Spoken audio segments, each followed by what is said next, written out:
আজকে সকালবেলা তোমাদের সামনে আসতে পারিনি একদম। এখন ঘড়ির কাঁটা বন্ধুরা 9টা 9টা নাগাদ। তো এখন থেকেই তোমাদেরকে সাথে নিয়ে ব্লগটা শুরু করছি। আর আজকে দেখো সকালবেলা সকাল সকাল ঘুম থেকে উঠেই আমি ভাত বসিয়ে দিয়েছি। তাই কি? না গো, সকাল সকাল একদম তোমাদের সামনে ভাত নিয়ে আমি আসিনি, তবে তার আগে আমি চা জলখাবার সমস্ত কিছু খেয়ে নিয়েছিলাম। আর বাসি কাজগুলো সেরে নিয়েছিলাম সমস্ত কিছু অফ ক্যামেরাতে। আর এখন দেখো ভাত বসিয়ে দিয়েছি। আজকে গ্যাসে ভাত বসালাম, কারণটা কি জানো? প্রচন্ড পরিমাণে গরম লাগছিল। চলো, একদিকে ভাতটা ফুটে আছে আর অপর দিকে আমি একবার দেখিয়ে দিই কি কি রান্না করব। প্রিপারেশন নিয়ে নিয়েছি। আজকে রান্না করব পটল ভাজা আর আলু সেদ্ধ দিয়েছি, ভিজা কলা সেদ্ধ, আলু সেদ্ধ, পটল ভাজা আর কিছুটা ডাল। তবে বরমশাইয়ের একার জন্যই ডালটা করব, আজকে আমি খাচ্ছি না। আজকে আমার এক জায়গায় নিমন্ত্রণ আছে, যাওয়ারও ইচ্ছে ছিল না, তবে কি করব, ঠাকুর প্রসাদ যেহেতু আর আমাদের অফিস লেভেলের নিমন্ত্রণ, তো এই কারণে যাচ্ছি। চলো ঝটপট করে রান্নাটা করে নিই। বাজে এখন থেকে এত পরিমাণে গরম আর সহ্য করতে পারছি না। দেখো ঘেমে একদম স্নান হয়ে গিয়েছি, আর যার কারণে আজকে আর উনুনে গিয়ে রান্নাটা করতে পারলাম না।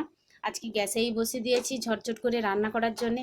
খুব তাড়াহুড়ো করে বেরিয়ে যেতে হবে, কারণ এরপরে পুরো পিওর রোদটা মাথায় একদম লাগানো যাচ্ছে না। কাল থেকে শরীরটা না প্রচণ্ড পরিমাণে খারাপ আর এত পরিমাণে দুর্বল, আর সে দুর্বলে না উঠে দাঁড়ানোর ক্ষমতাও হারিয়ে ফেলতেছি। যখনই ঘুমাচ্ছি সেখান থেকে যেন ওঠার মানসিকতা হারিয়ে ফেলতেছি। একদিকে ঘুম ঠিকঠাক হচ্ছে না, না হলে শরীরটা এতটাই দুর্বল, মানে শুয়ে বসেই যেন কাটিয়ে দিতে ইচ্ছে করছে, এইরকমই অবস্থা। তো চলো, আসছি তোমাদের সামনে পরবর্তী সময়। এত পরিশ্রম আর এত খাটুনি, তো জানি না ইউটিউব প্ল্যাটফর্ম থেকে আমরা কতটা কি পাবো আর কতটা পাবো না। তবে ওই যে আশায় মরে চাষা, যে সমস্ত জিনিসগুলো আশা করে থাকি আমরা, সেটার আশা কেবলমাত্র চাষিরাই হয়তো করে থাকে। যাই হোক, সেই জন্যেই আমরাও অনেকটাই অপেক্ষায় রত। একটা জিনিস ভালোভাবে বুঝে গিয়েছি, আমরা টাকা পয়সা দিয়ে সমস্ত কিছু পাওয়া যায় না গো। টাকা পয়সা দিয়ে যেমন ভালোবাসাও কেনা যায় না, সম্মান কেনা যায় না, আর টাকা পয়সা দিয়ে সব কিছুটাও কিন্তু কেনা যায় না। ইউটিউব প্ল্যাটফর্মে এসে একটা জিনিস বুঝে গিয়েছি, যে নিজেকে নিজের মতো সময় কাটাতে হয় কিভাবে, সেটা তো একদম ভালোভাবে বুঝে গিয়েছি। এখন মনে হয় কাউকে পাশে না থাকলেও আমি আমার মতো করে ঠিক বেঁচে থাকতে পারবো, জানো। তো চলো, ওইদিকে তো সকাল সকাল তোমাদের সামনে আসতে পারিনি কোনো রকমভাবে। সব দিন যে একই রকম ভিডিও আসবে সেটা কথা নয়। তো ওইদিকে রান্নাবান্না কমপ্লিট করে নিয়েছি আর এখন রেডি হয়ে যাচ্ছি কিন্তু আমার ডিউটিতে যাব। এখন বাজে ঘড়ির কাঁটা 10:30। তবে 10:30 থেকে প্রচণ্ড পরিমাণে বাইরে রোদ, আর এই যে হালকা সফট যে জামা পরেছি না, পাতলা একদম সুতির পিওর, খুব ভালো লাগে এই আরামদায়ক জামাগুলো। দেখতে হয়তো পুরো হাত ঢাকা, পিঠ ঢাকা জামা, তবে ভীষণ সফট আর প্রচণ্ড পরিমাণে ভালো লাগে। যাক চলো, ওইদিকে তো আমি পুরো কমপ্লিট হয়ে গিয়েছি, আর ওইদিকে বাড়ির কাজপাট সেরে সজ্জা চলে যাচ্ছি একদম গৃহবধূ সেজে। আর কোথায় যাচ্ছি বলো তো? অবশ্যই তোমাদের সামনে আসছি। তবে রোডটা দেখেছো? রোডের ওপরে তাপমাত্রাও প্রচণ্ড পরিমাণে, আর এত তাপমাত্রা আর বহন করা যাচ্ছে না।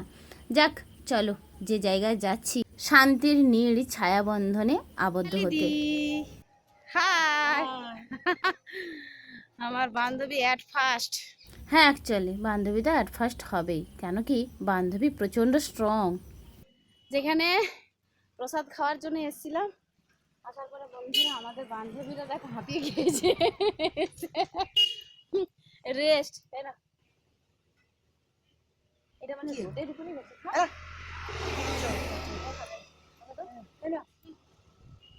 আরে লাও না, আলো একটা একটা কালো জাম গুড়িয়েছিলাম জানো, রোডের উপরে, টেস্টি ভালো। আমার এই বান্ধবীকে দিলাম, আর তবে যাওয়ার সময় ঘুরাবো, দেখা যাক কয়েকটা পাওয়া যায় কিনা।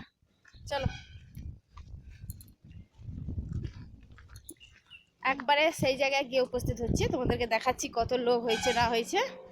আর মঠটার নাম আমি অবশ্য এখন বলবো না, তোমরা যদি কেউ জেনে থাকো অবশ্যই আমাকে পরবর্তী ভিডিওতে কমেন্ট করে জানাবে কিন্তু কোন মঠে আমি যাচ্ছি। আমি দেখাবো অবশ্যই, তোমাদেরকে ঘুরে ঘুরে দেখাবো আমি কোন মঠে যাচ্ছি। তাহলে বন্ধুরা, আমার ভিডিওতে আজকে একটা সিক্রেট ব্যাপার থাকলো। তবে আমি যে জায়গাতে নিয়ে যাচ্ছি তোমাদেরকে, অবশ্যই আমিও যাচ্ছি, সাথে থেকে কিন্তু তোমাদেরকেও নিয়ে যাচ্ছি। মঠটা কোথায় বা জায়গাটা কোথায়, আচ্ছা আমি না হয় একটু ক্লু দিয়ে দিই। জায়গাটা হচ্ছে আস্তাড়া গ্রাম। তবে কার মঠ, কি বৃত্তান্ত আমাকে একটু কমেন্টের মাধ্যমে জানাতে হবে। আর তবে যদিও আমার পাশাপাশি বন্ধু যে সমস্ত দেখছো আমার ভিডিওটা, অবশ্যই তোমরা জেনে থাকবে, তোমরা কিন্তু জানাবে। আর যারা নতুন বন্ধু হয়েও আমার ভিডিওটা আজকে দেখছো, তারাও যদি এই মঠ সম্বন্ধে কোনো কিছু জেনে থাকো, তাহলে অবশ্যই আমার ভিডিওর মধ্যে জানাবে। আর না যদি জেনে থাকো তাও জানাবে, তাহলে আমি পরবর্তী ভিডিওতে অবশ্যই তোমাদের সামনে বলে দেব ডিটেলসটা। তবে জানো, পাশাপাশি আমরা কয়েকটা মঠ ঘুরেছি, এই মেছেদা মঠ আর তার সঙ্গে তমলুক মহাপ্রভু মন্দির, বর্গভীমা মন্দির। তবে বিশ্বাস করো বন্ধুরা, এই যে আস্তারা আমি জায়গাটা বললাম অবশ্যই, তবে কার মঠ আমি বললাম না। তো জায়গাটা কিন্তু প্রচণ্ড পরিমাণে ছায়া সুনিবিড় শান্তির নীড়। এই জায়গাটাতে কারো যদি মন খারাপ করে এখানে এসে 2 ঘন্টা সময় কাটিয়ে দিয়ে যাওয়া যায় না, সত্যি বলছি, তারা যেন জীবনটা পুনর্জন্ম ফিরে পাবে। এত সুন্দর এলাকা জুড়ে আর এত সুন্দর জায়গা, বিশাল এলাকা জুড়ে। তবে আমাদের বাড়ি থেকে খুব একটা দূরত্ব নয়, খুব কাছাকাছি। আমরা আসি মাঝের মধ্যে, এসেও দেখবে তোমরা হয়তো আমার ভিডিওতে যারা যারা আমার কন্টিনিউ করো তারা জেনে থাকবে, এই মঠটাতে মাঝের মধ্যেও এসে আমরা কিন্তু এখানে প্রসাদ সেবা করি, ঘুরে ফিরে চলে যাই। তবে বেশ 1 বছর নাগাদ এখানে আসা হয়নি। 1 বছর পরে আবার ফিরে এলাম আজকের দিনে প্রসাদ সেবা করতে। তবে ভাগ্যটা ছিল প্রসাদ সেবা করা। প্রসাদ যেমনই হোক না কেন, ভাগ্যটা যদি থাকে আমাদের প্রসাদ সেবা করার, অবশ্যই আমরা পাবো। যাই হোক, ভিডিওর এই পর্যায়ে এসে একটা কথা বলি। এখনও পর্যন্ত যে সমস্ত বন্ধুরা আমার পাশে আছো, আমার সাথে আছো, তোমাদের সবাইকে জানাই অনেক অনেক ধন্যবাদ এবং অনেক অনেক ভালোবাসা এতক্ষণ পর্যন্ত ভিডিওতে থাকার জন্যে। আর যদি ভিডিওটা তোমাদের কোনো অংশ একটু ভালো লেগে থাকে, তাহলে একটা লাইক এবং একটা কমেন্ট করে এই ছোট্ট পরিবারে এসে মিষ্টি সদস্য হয়ে যেও। আর চাইলে চ্যানেলটাকে তোমরা শেয়ারও করতে পারো, কোনো অসুবিধে নেই। আর দেখতে পাচ্ছ, তবে কি জানো, আমি সেভাবে ভিডিও তোমাদের সামনে পুরোটা ক্যাপচার করেছিলাম, পুরোটাই ক্যাপচার করেছি, তবে ঠিকঠাক মতো মানসিকতা নিয়ে যে ভিডিও করব একদম পাচ্ছিলাম না। কেন বলো তো, এখন যে পুরো ভর দুপুর, এখন ঘড়ির কাঁটা 1টা, তবে 1টার সময় কতটা পরিমাণে রোদ বলো তো, 1টা থেকে 1:30 নাগাদ পর্যন্ত। আর সেই সময় মানসিকতা কার বা থাকে এত সুন্দরভাবে ভিডিও বানানো। তবে যেটুকুনি আমি তোমাদের সামনে শেয়ার করেছি, অবশ্যই তোমরা বুঝতেও পারছো। আর ওই যে গন্ধমালতী যে পর্বত এনেছিল হনুমান, তবে সেখান থেকে সেই পর্বতটা অ্যাটিটিউড করেছে। প্রচণ্ড পরিমাণে ভালো, প্রচণ্ড পরিমাণে ভালো জায়গা। তোমরা যদি এখানে আসতে চাও অবশ্যই আমাকে জানিও, আমি কিন্তু লিঙ্কের মাধ্যমে বা ভিডিওর মাধ্যমে তোমাদের কিন্তু জায়গাটা বলে দেবো, কোথা থেকে আসতে হয়, কোন বৃত্তান্ত, কোথায় যেতে হবে। আচ্ছা, কমেন্টগুলো আমি কিন্তু ভিডিওর মাধ্যমেই তোমাদের রিপ্লাই দিয়ে থাকি। আমি কিন্তু কমেন্ট বক্সে গিয়ে তোমাদের ভিডিওতে রিপ্লাই দিতে পারি না, কেন কি ওই যে সময়ের অভাব। তো ওই কারণেই আমি একদম রিপ্লাই দেব, আবার ভিডিওতে তোমাদের কমেন্টের নামগুলো নেব। তো 2বার ধরে আমি পারি না বলে আমি অবশ্যই ভিডিওর মধ্যেই তোমাদের যেভাবে আমাকে কমেন্ট করো আমি কিন্তু পরবর্তী ভিডিওতে জানিয়ে দিই। গতকাল ভিডিওতে আলপনা দিদিভাই কমেন্ট করেছিল আমার ভিডিওতে, বলেছিল যে খুব সুন্দর লাগলো ভিডিওটা। হ্যাঁ দিদিভাই, তোমাকে জানাই অনেক অনেক ধন্যবাদ। জানি না তোমাদের এত সুন্দর সুন্দর ভালো লাগে আমার ভিডিওতে, তাহলেও এত ভিউজ কেন আমার আসছে না, ওয়াচ টাইমটাও কমে যাচ্ছে, বুঝতে পারছি না আর কতদিন চ্যানেলটাকে আমি নিয়ে যেতে পারবো। দেখি না ধৈর্যশীল কতটা হতে পারি। কমেন্ট করেছিল মিনিস্ট্রি দিয়ে আমার বান্ধবী। আর ওইদিকে দেখো, প্রভুকে ওই পুরো স্টেজ থেকে নিয়ে যাওয়া হচ্ছে। প্রভুর ওখানে আজকে ভাগবত ছিল, ভাগবত আজকে দ্বাদশীতে ভাগবত সেবা দেওয়ার জন্য ভাগবত অনুষ্ঠান রেখেছিলেন। এই প্রভু যাচ্ছেন, ওনাকে কিন্তু খুব যত্ন সহকারে ভক্তরা নিয়ে যাচ্ছেন। আর খুবই ভালো লাগে। আর কি বলবো বলো, সবের কপালে তো সব স্বীকৃতি হয় না। প্রভুর ওইটা হচ্ছে বিশ্রামাগার। তাই প্রভু স্টেজ থেকে বেরিয়ে প্রভু চলে গেলেন তার নিজের বসবাস স্থানে, যেখানে বিশ্রাম নেন। চলো, প্রভুর কি কৃপা, সত্যি কথা বলতে এত ভক্তের আগমন আর এত লোক চলাচল, আসা যাওয়া, প্রচণ্ড পরিমাণে ভক্ত সেবা দেওয়া, খুব সুন্দর আয়োজন করেও থাকে। প্রসাদের মহিমা একটা অন্যরকম ব্যাপার থাকে, সে প্রসাদ যেমনই হোক না কেন। যাই হোক, চলো ওইদিকে পাশাপাশি জায়গাগুলো একটু তোমাদের সামনে ঘুরিয়ে দেখিয়ে দিই। হ্যাঁ, এগুলো আছে শৌচালয়। আর দেখো, এই যে পেছন পাশে যে এলাকাগুলো প্রচণ্ড বড়, তবে এর আগে এত বড় এলাকা ছিলই না।